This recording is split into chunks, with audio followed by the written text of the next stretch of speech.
안다는 단어는 그 영어로 know를 주로 쓰죠. 그리고 understand라고 하는 단어를 통해서 그를 또한 우리가 아는 것을 표현합니다. 그런가 하면 I see, 그래서 내가 보는 것이 아는 것이 되죠. 그래서 우리가 안다는 것은 내가 보는 것을 가지고 또는 내가 어느 understand, 이제 아래에 서서 이제 주의 깊이를 바라봄으로 느끼게 되는 것, 이것들을 가리켜서 우리가 안다라고 표현을 합니다. 그런데 이 단어들마다 약간씩의 그 미묘한 차이는 있는 것 같습니다. 물이 100도씨에서 끓는다는 건 우리 모두가 이미 다 알고 있습니다. 왜 물이 100도씨에서 끓을까요? 물은 왜 100도씨에서 끓을까요? 우리가 사람에 대해서 안다고 할 때 그 사람이 어디에서 태어났고 어디에 살고 있고 그리고 어느 교회에 다니고 있고 직업이 무엇이고 하는 것을 이제 우리가 알고 있을 때, 지식을 가지고 있을 때 그 사람에 대해서 우리가 안다라고 이야기할 수 있습니다. 그런데 어떻게 보면 우리 사람과 사람과의 관계는 알면 알수록 참 알지 못하는 것을 느낄 수밖에 없지 않습니까? 10길 물속은 알아도 한 길 사람 마음속은 알지 못한다고 하는 것처럼 알면 알수록 알 수 없는 존재가 우리 사람이지 않을까 하는 생각을 또한 하게 되곤 합니다. 그래서 보면 내가 누군가를 안다라고 말한다는 것이 굉장히 조심스러울 수밖에 없다는 것을 저희들이 또한 깨닫게 됩니다. 그래서 처음에는 아는 것 같은데 나중에 보니까 아, 내가 저 사람을 잘 몰랐구나. 나는 저 사람이 저렇게 하는 것, 예를 들면 저런 행동이 나쁜 것이고 저 사람은 나쁜 행동을 한다 하는 것을 알았는데 나중에 보니까 그 사람이 왜 그렇게 행동했는지에 대한 것을 알고 나니까 아, 이전에 내가 그 사람을 알았던 것은 아는 것이 아니었구나. 그 사람을 이해하고 났더니 비로소 그 사람을 깊이 알게 되는구나 하는 것들을 저희들이 경험하게 됩니다. 이제 도널드 맥클런트라고 하는 분이 이제 무모함, 어떤 무지함의 무화라고 하는 그런 이야기를, 자기 경험담 이야기를 했습니다. 이분이 공항에 들러서 이제 매점에서 물건을 사는데 물건을 사고 계산을 하려다 보니까 그 일하는 분이 전화기를 손에 들고 있는 거예요. 그래서 잠깐은 기다려 주었는데 도저히 전화를 끊을 생각을 안 하니까 물건을 보여줬습니다.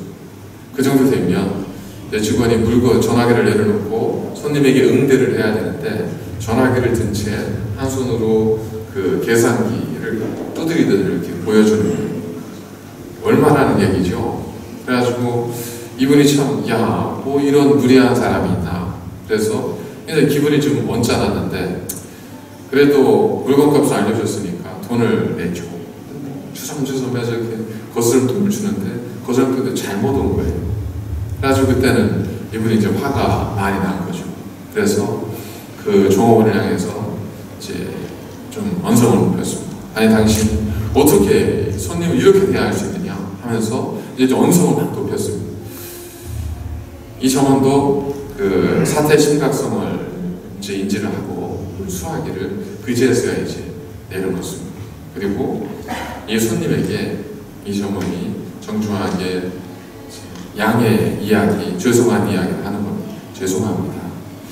제가 사실은 지금 저희 어머님과 통화를 하고 있는데 저희 어머님은 지금 병원에 계십니다. 어머니가 통화할 수 있는 시간이 이 시간밖에 없고 어머니는 이 시간만을 기다리고 있습니다. 그래서 제가 손님이 오셨지만 어머니와의 통화를 제가 포기할 수 없어서 그래서 그랬습니다. 죄송합니다. 라고 이야기를 하는 거죠.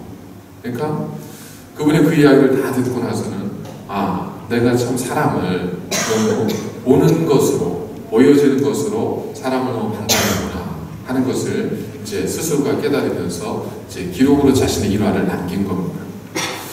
보니까 손님이 왔는데 그 직원이 전화기를 손에 들고 있고 그 손님 응대에 대해서 계산기에다 가격을 두드려서 보여주는 건 이건 나쁜 직원이죠. 이건 있을 수 없는 일이죠. 그런 직원은 주인의 입장에서는 심각하게 고려해야 될 일이죠. 예. 우리가 그 사람을 이해하지 못했다면 우리의 지식은 해고로 연결이 될 겁니다. 그러나 어렵긴 하고 시간이 걸리긴 했지만 그 사람의 깊은 상황, 그 삶의 어떤 의미, 삶의 이야기를 이해하고 나니까 그 저번에 그 행동은 무리한 행동임에는 뭐 어떻게 그거는 부정할 수는 없겠지만 그래도 그 다음에 그가 할 수 있는 최선을 다한 행동이었다는 것을 우리가 이해해 줄 수 있지 않습니까? 그러면 그 직원을 우리가 함부로 무례하다든지 나쁘다든지 이렇게만 우리가 표현하지 못하지 않겠습니까? 그러니까 우리가 안다고 했을 때 아는 것은 대부분은 보여지는 것, I see 이 부분인 경우가 많잖아요. 저 사람 보니까 이런 사람이에요. 그래서 그 사람은 A고 B고 그리고 대부분 우리가 나 저 사람 알아. 그리고 그 사람 어떻게 아세요? 물어보면 뭐라고 대답하는 줄 아세요? 저 혈액형이 O형이야. 혈액형이 A형이야. 이래요. 그럼 다 아는 거예요. 근데 사실 그러지 않잖아요. 그 사람의 독특한 삶이 있고 히스토리가 있지 않습니까? 그걸 통해서 그 사람을 이해하게 될 때 우리는 그 사람에 대해서 비로소 조금 더 깊이 알게 되는 거죠. 그런 의미에서 본다면 이해한다는 것, 어떤 사람을 어떤 사물을 이해한다는 것은 우리가 알고 있는 기초적인 암 그리고 보다 깊은 차원의 깊이 있는 알의 세계로 우리를 연결시켜주는 통로, 이것이 바로 이해, understanding이라고 할 수 있다는 것. 그래서 우리는 상대방에 대해서 어떤 일에 대해서 이해를 하게 될 때 우리는 상대방이나 사물에 대해서 깊이 있는 지혜와 지식과 이해, 알을 비로소 가질 수 있습니다. 물이 100도씨에서 끓지 오라고 했을 때 다들 고개는 끄덕이지 않으셨지만 다들 그렇다고 말씀들을 하신 것 같습니다. 여러분, 산에 올라가서 밥을 지으면 밥이 설있죠. 물이 끓었는데도 밥이 설있습니다. 왜 그렇죠? 기압이 산에 올라가면 낮으니까 그러잖아요. 그렇죠? 그래서 기압이 낮으면 기압이 낮다는 것은 공기 압력이잖아요. 이 기압이라고 하는 것은 액체에서 기체가 될 때, 기화될 때에 이 액체가 기체가 되는 것을 이제 막아주는 역할을 또 이 기압이 하거든요. 그래서 보통 이 지상에서는 기압이 우리가 소위 일정한, 정한 그 기압이기 때문에 그래서 그 상태에서 끓는 점을 100도라 한다. 이렇게 우리가 정한 거 아니에요.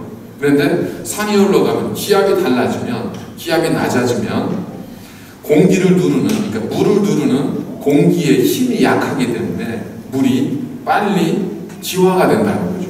그러니까 물이 빨리 끓게 된다는 거예요.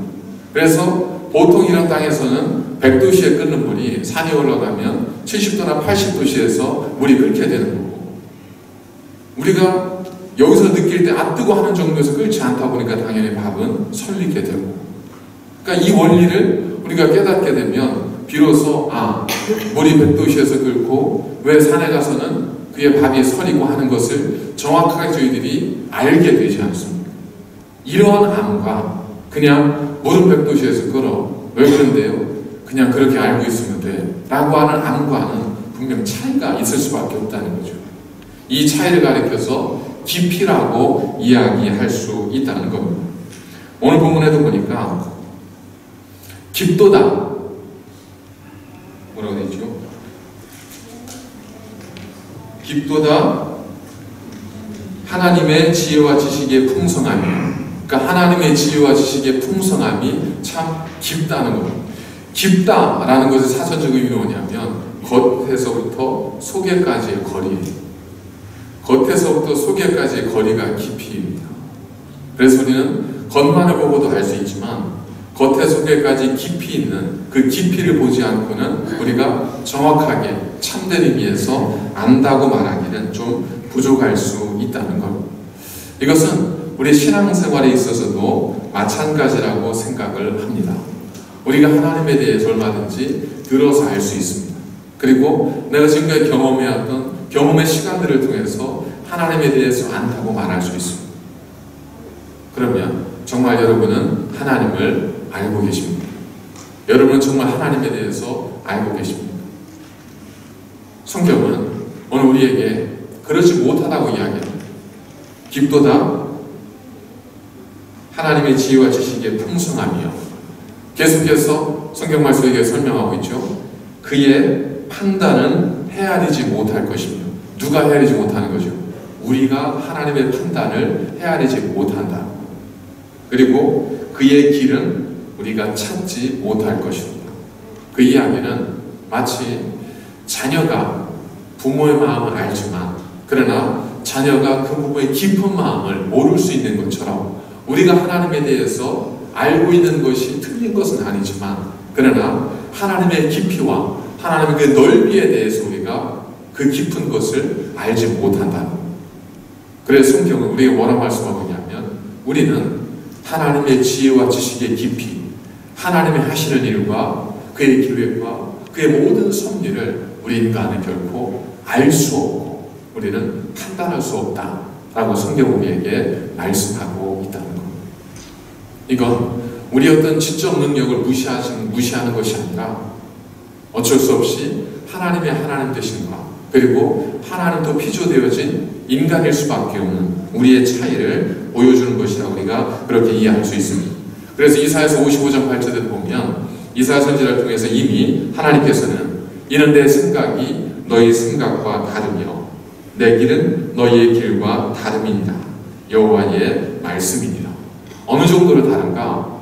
계속해서 말씀합니다. 이는 하늘이 땅보다 높음같이 내 길은 너희 길보다 높으며 내 생각은 너의 생각보다 높음이라. 이것이 하나님의 말씀입니다. 그렇기 때문에 이 말씀을 우리가 믿는다면 우리의 생각으로 하나님을 판단하고 우리의 생각으로 하나님의 뜻을 가늠하는 것은 불가능하다는 것을 우리는 고백하지 않을 수 없습니다. 그럼에도 불구하고 실제 우리들이 신앙생활하면서 어떻습니까? 정말 그렇습니다. 하나님의 지식은 높고 깊고 풍성하기에 우리가 하나님을 온전히 이해할 수 없습니다. 하나님의 뜻을 온전히 헤아릴 수 없습니다. 라고 우리가 문자적으로는 이야기를 하지만 우리는 또 어떻게 하냐면, 그래도 제가 신앙생활 한 지가 수십 년이기에 제가 조금은 알죠. 그래도 제가 이러저러한 것들을 해봤기 때문에 제가 조금은 알죠. 라면서 우리가 하나님에 대해서 안다고 말하지 않습니다. 틀린 건 아니겠죠. 그러나 그 정도의 알면 그냥 물이 100도씨에서 끓는다는 걸 안다는 정도예요. 그걸 아는 사람은 어디가 문제가 생겨요? 그 정도 아는 사람은 어디가 문제가 생기냐면 산에 가면 문제가 생기는 거예요. 그 정도 알을 가지고 살아가다가 산에 올라가면 왜 밤이 서리겠지? 라고 문제가 생기는 거예요. 그때 당황하게 되는 거예요. 그렇습니다. 하나님에 대한 우리의 지식이나 이 땅에 대한 우리의 지식은 이와 같이 제한적이고 하나님의 지식에 비하면 정말 조족지혈처럼 작고 보잘것없는 것일 수밖에 없다는 겁니다.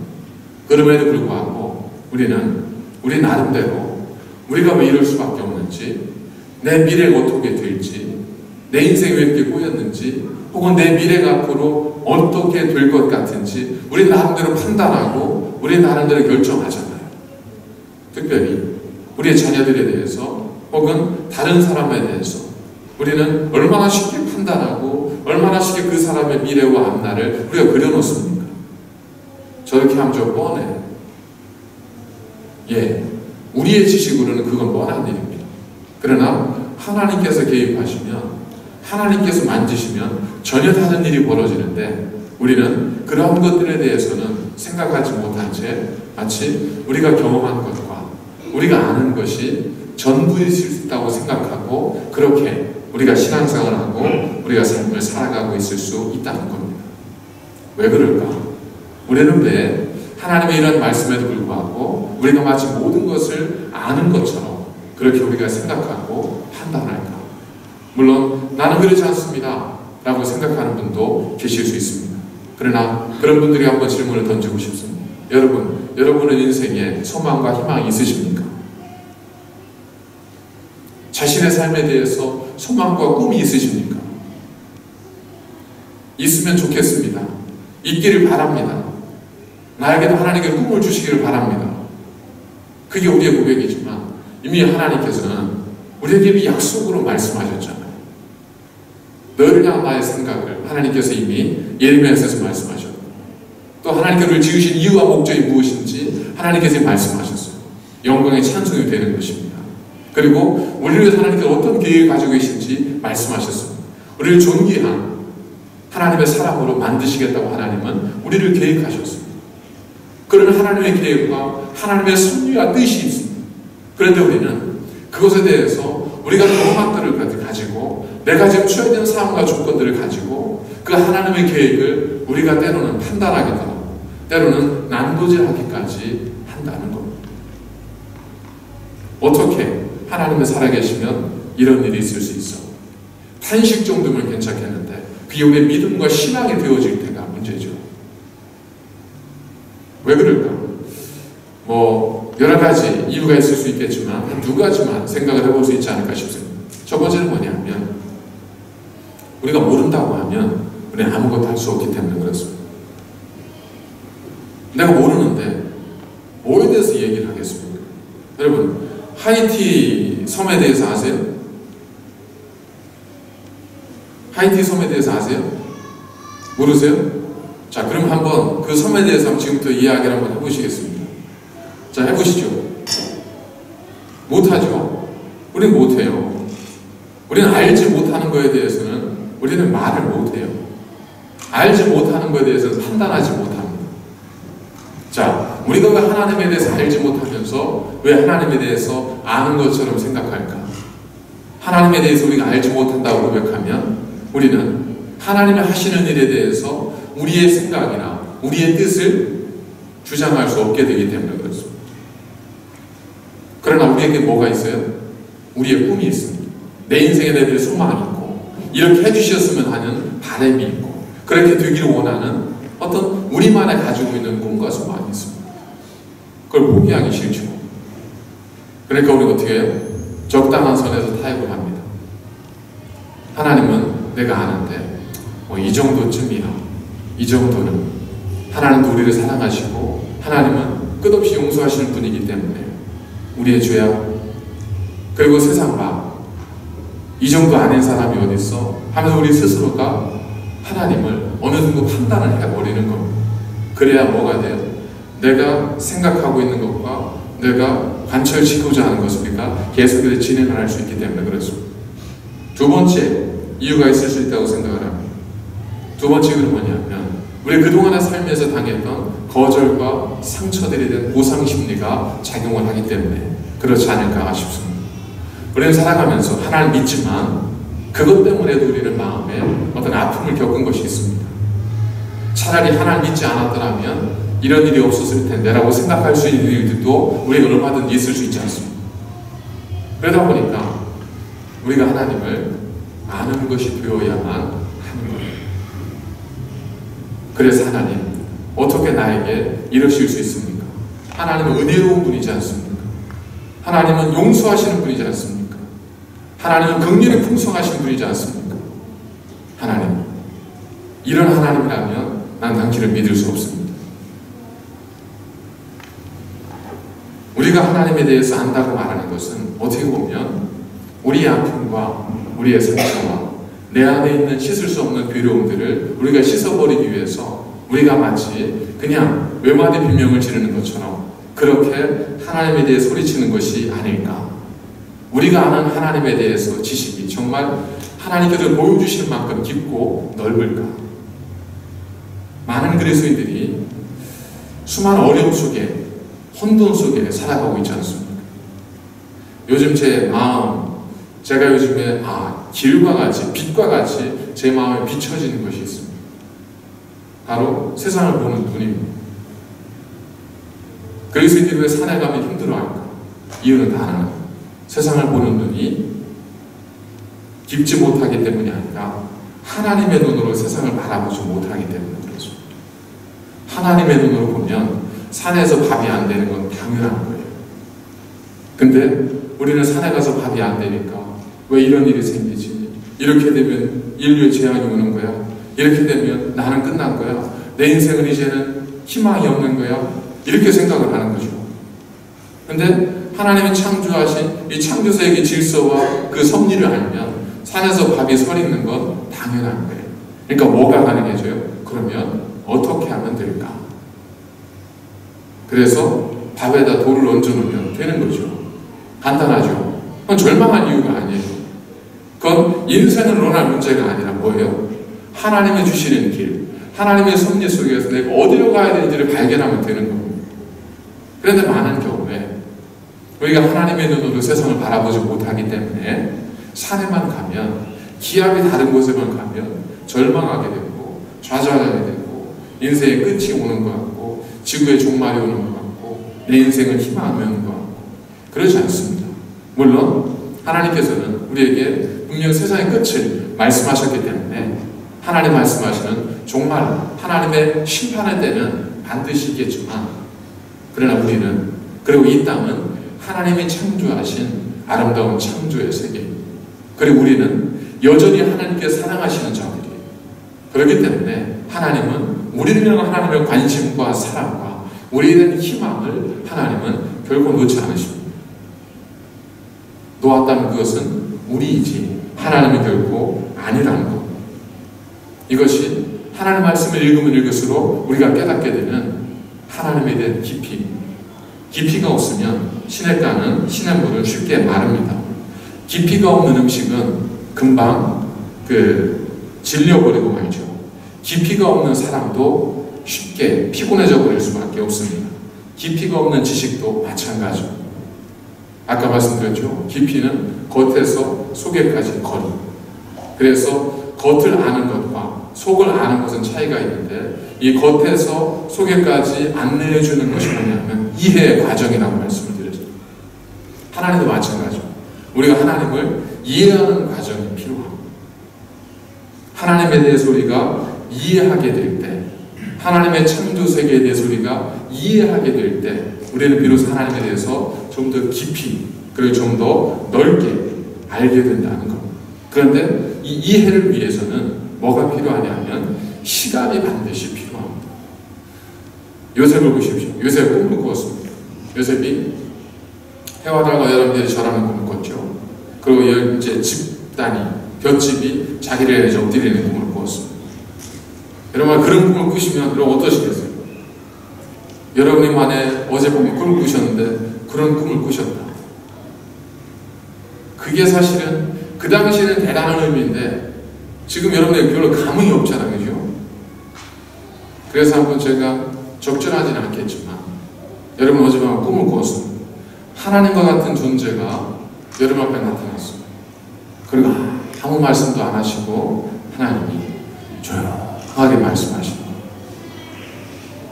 17, 32,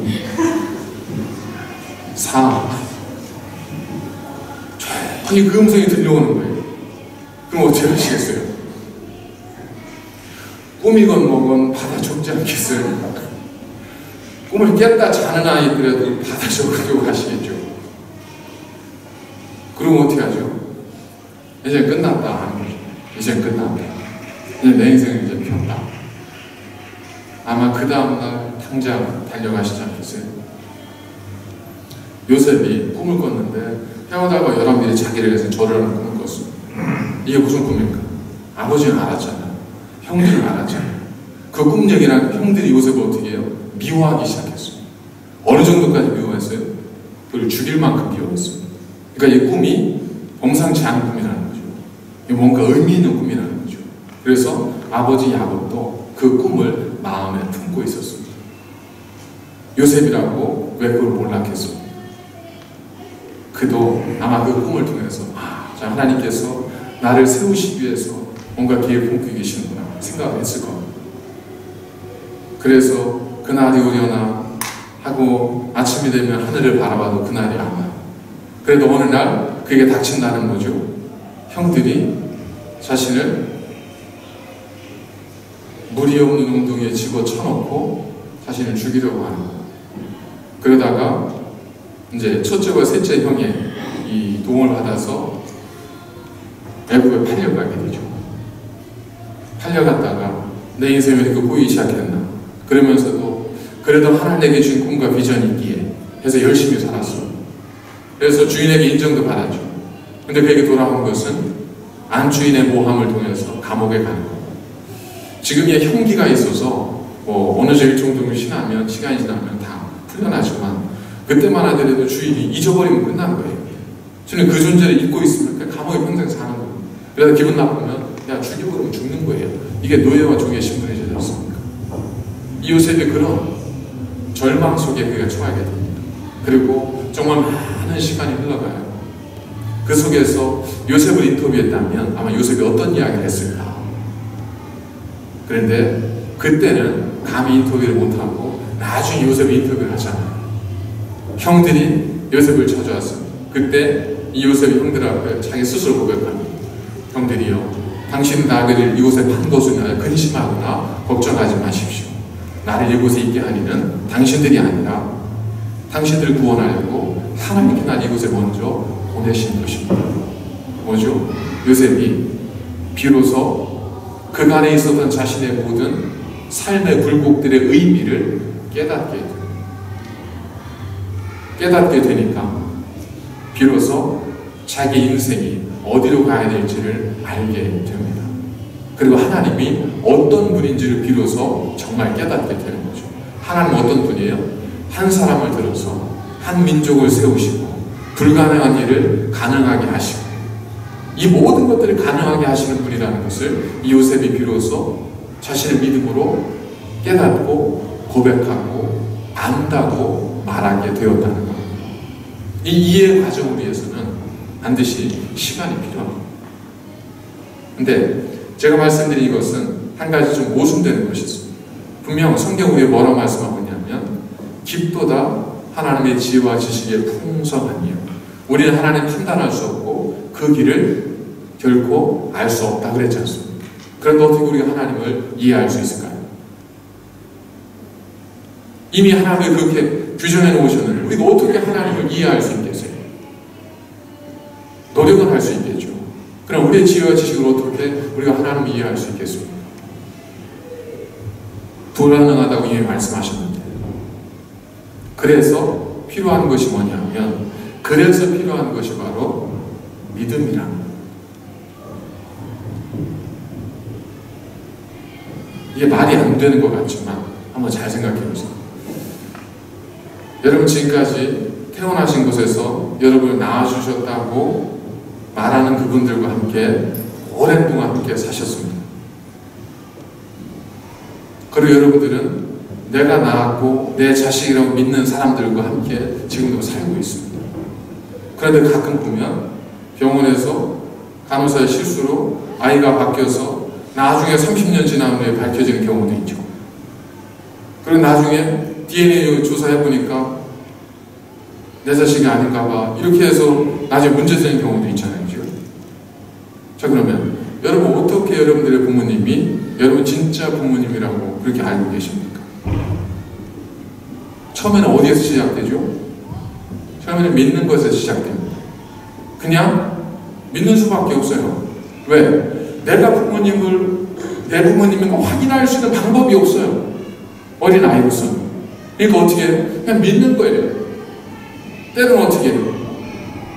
혼을 내도 그래도 내 부모님이겠거니 믿어주는 거예요. 과자를 주면 그래도 내 부모님이니까 나에게 죽을 거니 믿어주는 거예요.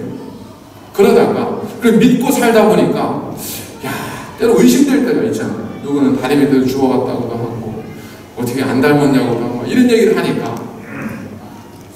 좀 혼란스러우니까 그때는 어떻게 하죠? 내가 정말 그런가 확인을 하잖아요. 그 믿음이 참인가 확인을 하잖아요. 뭘 통해 확인하죠? 옆집 가서 물어보는 게 아니잖아요. 주민등록 등본, 호적 등본을 떼보지 않습니다. 거기 보면 이게 부모와 자녀 관계가 딱 되어 있잖아요. 그러니까 이걸 보니까 정말 그렇긴 하구나 라고 우리가 그 믿음, 우리가 지금까지 알고 있었던 믿음을 이제 알고 지식의 단계로 이제 확장을 시키는 것이 않습니까? 마찬가지로 하나님에 대해서도 사실 우리는 하나님을 알 길이 없습니다. 그래서 필요한 것이 뭐냐면 믿음이랍니다. 히브리서 11장 1절에 보면 믿음은 바라는 것들의 실상이 보이지 않는 것들의 증거니 선진들이 이로써 증거를 얻었느니라. 결국 뭐라고 또 말씀하고 있습니까? 또 계속해서 하는 말씀이 뭐냐면 믿음으로 말미암아 세계가 하나님 말씀으로 지어진 줄을 우리가 아나니. 믿음으로 말미암아 하나님과 그 세계가 하나님을 통해 지어진 것을 우리가 알게 된다는 것. 그러니까 이 이야기는 우리가 하나님을 알기 위해서 필요한 것, 마중물과 같은 것이 바로 이 믿음이라는 것. 이 믿음으로부터 하나님과 우리의 관계는 시작이 될 수밖에 없다. 이 믿음이 없으면 그래 하나님은 살아계실 거야, 하나님은 그런 분일 수도 있을 거야 라고 하는 이 우리 속에 있는 보이지 않지만 바라는 어떤 것들에 대한 실상, 이 믿음이 있지 않고서 우리가 하나님께 갈 수도 없고 우리가 하나님을 알 수도 없다는 것. 그 믿음을 통해서 우리가 하나님을 조금 배우고 싶은 마음이 생기죠. 그래서 하나님에 대해서 배워보기 시작합니다. 그런데 그냥 우리가 어떻게 믿음을 갖게 됐냐면 사실은 들음을 통해서잖아요. 사람들이 하나님 이런 분이야, 예수 이런 분이야 알려주었지 않습니까? 거기에서 우리가 하나님은 그럴 수도 있을 것 같아, 아닐 수도 있을 것 같아, 거기에 대한 어떤 우리의 신념, 믿음이 생기잖아요. 그걸 가지고 출발합니다. 저는 그래서 예수님께서 말씀하신 너희 안에 만일 겨자씨 같은 작은 믿음만 있으면, 이 겨자씨 같은 믿음이라고 하는 것은 믿음의 크기, 작기를 이야기하는 것이 아니라 상징적으로 겨자씨 같은 작은 믿음이 나중에 큰 나무가 될 수 있다라고 하는 것을 의미하는 거겠지만, 그러나 또 다른 의미를 생각을 해본다면 겨자씨처럼 정말 드러나지 않고 보이지 않지만 그럼에도 불구하고 거기에서부터 우리의 믿음이 시작이 되어질 때 그 믿음은 작았지만 나중에는 정말 큰 믿음이 될 수 있다고 하는 하나님의 우리에 대한 소망을 보여주는 것이지 않을까. 그래서 사도행전에도 보면 베레아 사람들에 대해 이야기하지 않습니까? 사도행전에 보니까 베레아에 있는 사람들은 데살로니가에 있는 사람보다 더 너그러워서 간절한 마음으로 말씀을 받고, 그러니까 간절한 마음으로 말씀을 받았다는 것은 들었다는 거죠. 우리처럼 하나님 말씀을 들은 거예요. 들어서 아는 거예요. 그럴 수도 있겠다 싶은 마음이 생기는 거죠. 받고 이것이 그러한가 하여, 뭐예요? 정말 그럴 수도 있나 하는 마음, 작은 믿음이죠. 이 겨자씨 같은 작은 믿음으로 그런가 하여 날마다 성경을 상고함으로, 그 겨자씨 같은 작은 믿음을 가지고 하나님이 정말 그런가 해서 하나님 말씀을 묵상하고 읽게 됨을 통해서 어디로 가는 거예요? 비로소 하나님을 이해하는 단계로 들어가게 된다는 거예요. 왜냐하면 성경이라고 보겠습니다. 성경은 성령의 감동하심을, 영감을 입은 사람들을 통해서 기록한 하나님이 누구인지를 보여주고 이 땅을 어떻게 하나님께서 이끌어갈 것인지 보여준 하나님의 계시이지 않습니까? 그렇기 때문에 우리가 하나님을 이해하기 위해서는 우리의 지혜와 지식이 아니라 뭐가 필요한 거냐면 작은 믿음과 함께 그 믿음을 가지고 우리를 볼 수 있는 성령님의 조명. 그래서 성경은 영감으로 쓰여지지만 그 성경을 읽을 때는 성령님의 조명이 필요합니다. 그래야만이 그 성경이 하나님의 온전한 의대대로 우리에게 드러나고 하나님이 누구인지를 비로소 우리가 깨달을 수 있기 때문에 그렇습니다. 그래서 우리가 하나님에 대해 듣기만 하고 하나님 누구인지를 보려고 하지 않으면 우리의 알은 그냥 물은 100도씨에서 끓는다 정도의 알입니다. 그러나 그 작은 알을 가지고 하나님의 지식의 높이에서 보면 정말 미천한 그 작은 믿음을 가지고 한번 하나님을 알기 위해서 하나님 말씀을 읽기 시작하면 성령님의 조명을 통해서 우리가 하나님에 대해서 이해하고 비로소 하나님에 대해서 알게 되고 내 인생의 목적과 내 삶이 어디로 가는지를 알게 되는 알매 단계로 들어가게 된다는 겁니다. 그것은 우리 인생 전반을 걸쳐서 되어져야 될 과정이라면 우리가 출발해야 돼. 믿음의 출발점은 무엇인가? 우리가 하나님을 알 수 있는 믿음의 출발점은 무엇인가? 대단한 것이 아닙니다. 오늘 그것을 성경에서 말씀해 주셨습니다. 믿음의 출발은 뭐냐면 하나님의 지혜와 지식의 풍성함은 너무 깊고 넓어서 내 지혜와 지식으로는 판단할 수 없고 알 수 없다는 것. 여기에서부터 출발하는 것. 그래야만이 비로소 성령님께서 우리에게 보여주시고 비춰주시는 하나님에 대한, 그리고 내 인생에 대한 하나님의 깊은 계획과 그 뜻이 보여지기 시작한다는 것. 우리가 깊이 있는 신앙을 갖기 위해서는 반드시 나는 하나님 앞에서 아무것도 아니라고 하는 고백이 필요합니다. 그러면 나는 아무것도 안 될 것 같죠. 그러나 놀랍게도 하나님은 그 작은 믿음의 고백을 하는 사람들을 통해서 하나님의 놀라운 역사를 이루어 가신다는 것. 여러분, 하나님은 여러분이 생각하는 것보다 더 크고 더 넓고 더 위대하고 더 진실하시고 더 대단하시고, 우리는 전지전능의 의미를 모르지만, 우리는 태초에 하나님이 천지를 창조하신다 문자적으로는 알지만 그 세세한 내용은 하나도 알지 못해. 태초가 뭐예요? 언제가 태초예요? 우리는 그것도 몰라요.